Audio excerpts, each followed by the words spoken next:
নুসরাত জাহানকে ঘিরে ফ্ল্যাট দেওয়ার নাম করে কয়েক কোটি টাকা প্রতারণার অভিযোগ নতুন করে আলোচনায় এসেছে।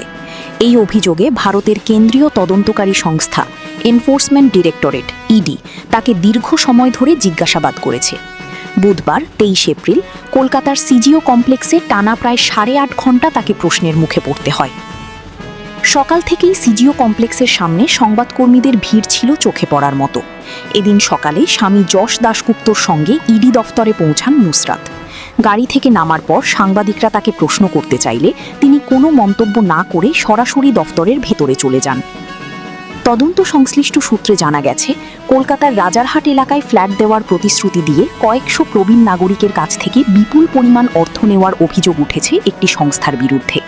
2014-15 সালে ওই সংস্থাটি প্রায় 400 জন প্রবীণের কাছ থেকে মাথাপিছু প্রায় 5.5 লাখ টাকা করে সংগ্রহ করে। তবে নির্ধারিত সময় পেরিয়ে গেলেও গ্রাহকরা ফ্ল্যাট পাননি, এমনকি তাদের অর্থও ফেরত দেওয়া হয়নি বলে অভিযোগ রয়েছে। ইডির দাবি, সংশ্লিষ্ট সংস্থাটিতে ডিরেক্টর পদে যুক্ত ছিলেন নুসরাত জাহান। আর্থিক অনিয়মের অভিযোগ ওঠার পর থেকেই তিনি তদন্তের আওতায় রয়েছেন। এর আগে 2023 সালেও একই মামলায় তাকে তলব করা হয়েছিল। সম্প্রতি নতুন কিছু নথি ও তথ্য হাতে আসায় আবারও তাকে জিজ্ঞাসাবাদ করা হয় বলে জানা গেছে। দীর্ঘ এই জিজ্ঞাসাবাদের সময় তার বয়ান রেকর্ড করা হয়েছে। তবে দফতর থেকে বের হওয়ার সময়ও গণমাধ্যমের সামনে কোনো বক্তব্য দেননি নুসরাত। পুরো ঘটনা নিয়ে রাজনৈতিক ও বিনোদন অঙ্গনে ব্যাপক আলোচনা তৈরি হয়েছে।